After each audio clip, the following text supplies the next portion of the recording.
4 illik dövlət proqramında əsas istiqamətlər nələrdir? Bildiyiniz kimi, dünən möhtərəm cənab prezidentin imzası ilə Azərbaycanda kənd təsərrüfatı, balıqçılıq və akvakultura məhsullarının həm istehsalı, həm də emalını əhatə edən geniş bir dövlət proqramı imzalanmışdır və dövlət proqramı ümumilikdə sektorun inkişafının bütün dəyər zənciri üzrə, bütün həlqələr üzrə inkişafını dəstəkləyən tədbirləri və hədəfləri müəyyənləşdirir. Bu hədəfləri dövlət proqramının özündə ümumiyyətlə tədbirləri iki hissəyə ayrılmışdır. Bu fundamental tədbirlərdir, hansı ki, sahənin inkişafını tətikləyəcək və inkişafına zəmin yaradacaqdır. Həmçinin də dəstəkləyici tədbirlərdir. İlk öncə dəstəkləyici tədbirləri olaraq qeyd etmək istəyərəm ki, bura aiddir həm hüquqi qanunvericilik bazasının təkmilləşdirilməsi, hansı ki, ümumi sahənin inkişafına hüquqi əsasını formalaşdırılacaq. Həmçinin institusional təkmilləşdirmə tədbirləri daxildir. Burada həm Kənd Təsərrüfatı Nazirliyi və tabe qurumlarında qarşıya qoyulan, proqramda qoyulan hədəflərin icrası üçün lazım olan institusional islahatlar və təkmilləşmələr əhatə olunub. Həmçinin də dövrümüzün tələbinə uyğun olaraq bütün tədbirlərin və fəaliyyətlərin rəqəmsallaşması bu istiqamətdə görüləcək tədbirlər dəstəkləyici tədbirlər olaraq fərqlənir və proqramda da əksini tapmışdır.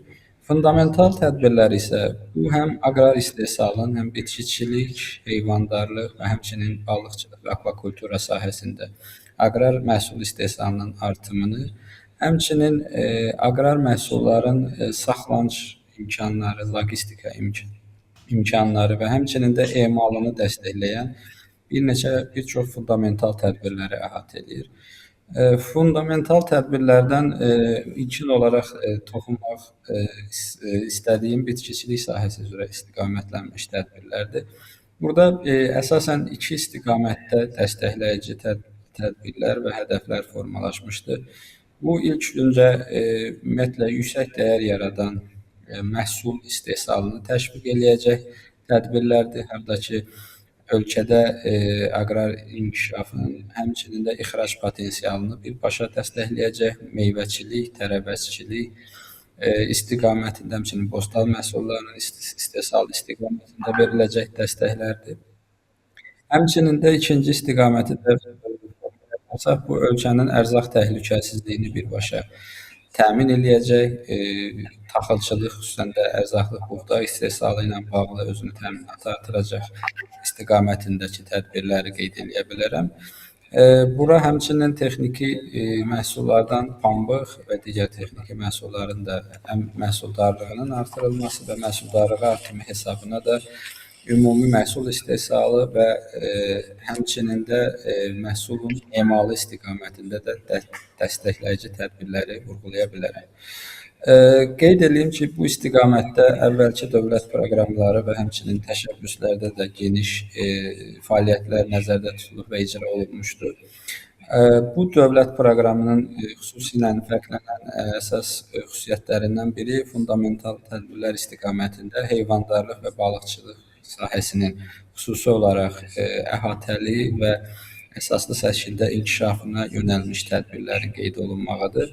Heyvandarlıq istiqamətində dünən də müşavirədə cənab prezidentin də qeyd etdiyi kimi qarşımızda ciddi hədəflər və məsələlər qoyulmuşdur. Bu xüsusən də özünü təminatın həm ət məhsullarında, həmçinin süd məhsullarında artırılması və tam təmin olunması istiqamətindədir. Və proqram da özündə həm iri buynuzlu heyvandarlığın inkişafı, həmçinin xırda buynuzlu heyvandarlığın inkişafı və quşçuluğun inkişafı ilə bağlı sırf konkret müəyyənləşmiş tədbirlər, dəstək mexanizmləri və fəaliyyətləri əhatə edir. İri buynuzlu heyvandarlıqda bu ölkəmiz üçün də səciyyəvi xarakter ondan ibarətdir ki, yüksək məhsuldar cins heyvan sayı təəssüf ki, ümumi sürü sayında aşağıda 2.5% həcmindədir. Xüsusən süd məhsulları ilə özü təminat və süd istehsalı perspektivindən, prizmasından bu yüksək məhsuldar cins heyvan sayının artırılması qarşıda duran hədəfdir və burada daha çox intensivləşmə, intensiv təsərrüfat modelləri sayının artırılması və bu modelə nail olunmaq üçün artıq konkret həm avadanlıq güzəştlərinin tətbiqinin genişləndirilməsi, həmçinin cins heyvanların sayının artımına yönələcək cins heyvan dəstək mexanizminin işə salınması və xüsusi olaraq qeyd etmək istədiyim ondan ibarətdir ki, artıq heyvandarlıqda da biz ilk dəfə məhsul subsidiyalarının tətbiqinə başlayacağıq. Bu məhsul subsidiyaları emala yönəlmiş, sənayeyə yönəlmiş həm süd, xam südə, həmçinin ət məhsullarına, həmçinin də sahənin yanaşı məhsulları olan dəri və yunun da bir növ təşviqini nəzərdə tutur. Və bu hədəf bu ümumilikdə həm istehsalın artımına dəstək olmaqla yanaşı, həmçinin də emalın xam mal materialı ilə təmininə öz xüsusi rolunu və töhfəsini verəcəkdir. Xırdabuynuzlu heyvandarlıqda da son illər müəyyən qədər ət istehsalında azalma trendi müşahidə olunurdu və bunun qarşısını alacaq tədbirlər olaraq da yarım intensiv qoyunçuluq təsərrüfatlarının sayının artırılması, onların maddi-texniki bazasının yaxşılaşdırılması istiqamətində tədbirlər var.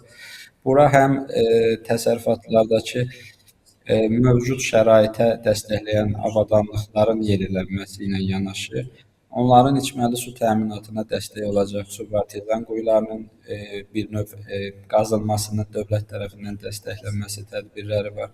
Həmçinin də əsas yem bazası rolunu oynayan otlaq və qışlaqlarda otlaqların bərpası ilə bağlı birbaşa yarım intensiv təsərrüfat modeli üzərindən dövlət dəstəyi mexanizminin işə salınmasından ibarətdir. Quşçuluqda daha çox yeni, müasir təsərrüfatçılıq modellərinin çoxalmasını dəstəkləyəcəyik. Bura yeni toyuq quşçuluq damları, həmçinin müasir kəsimxanaların sayının artması istiqamətində dəstəklərimiz olacaqdır.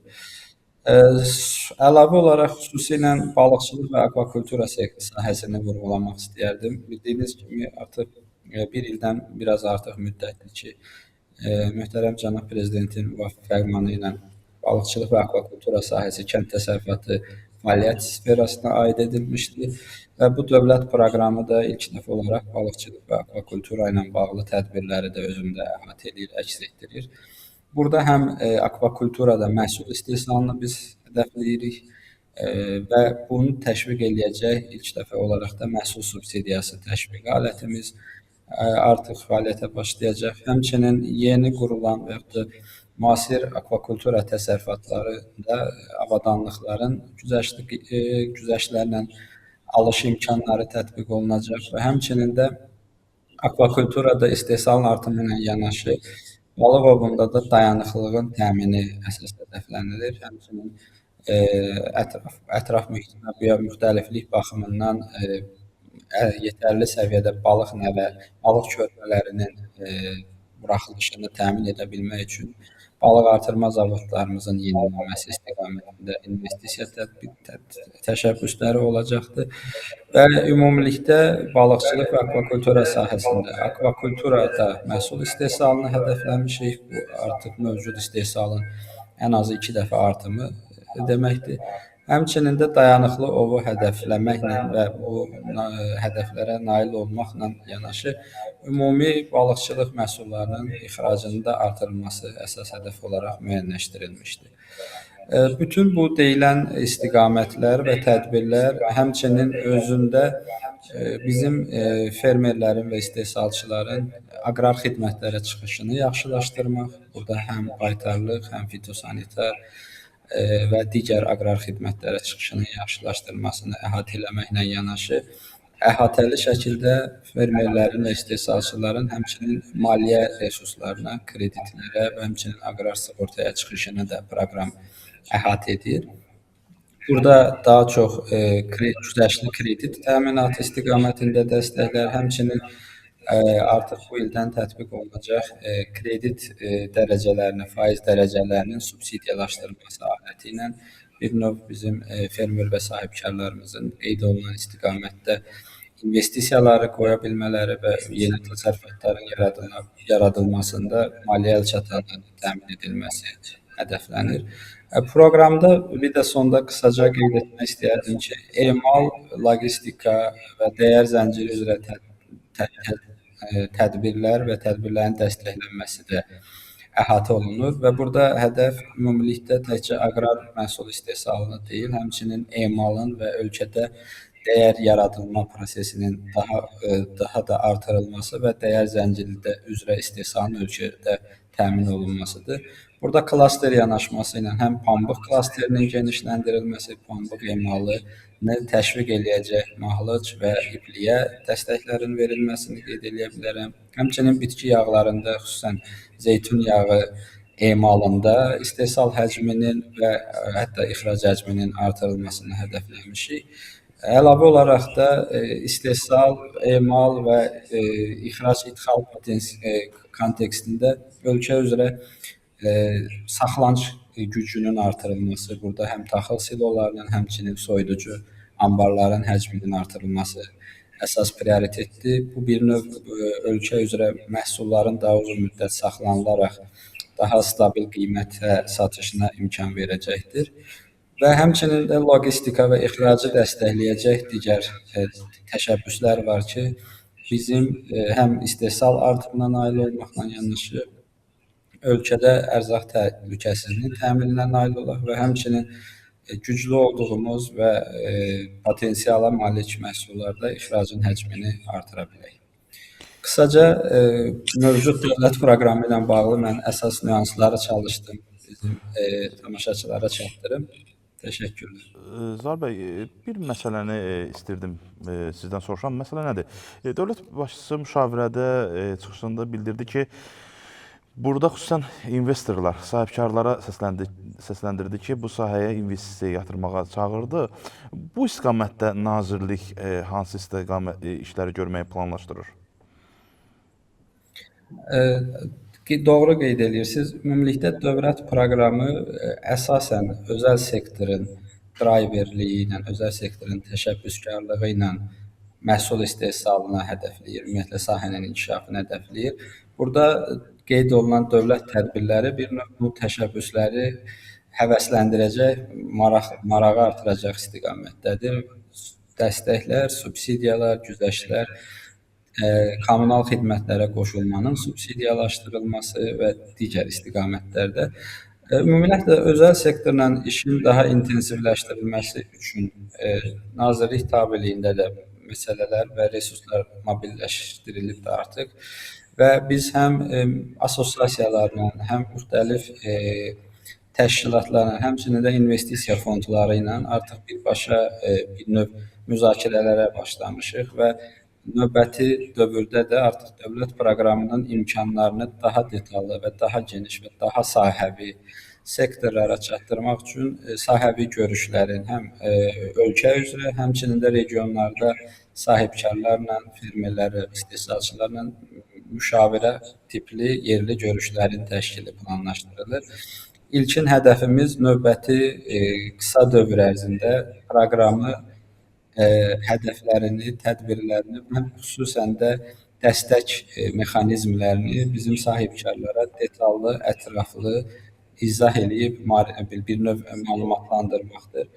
Və həmçinin də qeyd etdiyiniz kimi dövlət proqramı xüsusən fərqləndirici xüsusiyyəti həmçinin layihə əsaslı olmasıdır. Burada təşəbbüslər və dövlət dəstəkləri bir növ layihənin icrasının bütün mərhələlərini dəstəkləyəcək formada formalaşdırmışıq ki, bir növ layihə və biznesin özü özəl sektor üçün də maraqlı və həmçinin cəlbediciliyi artmış olsun.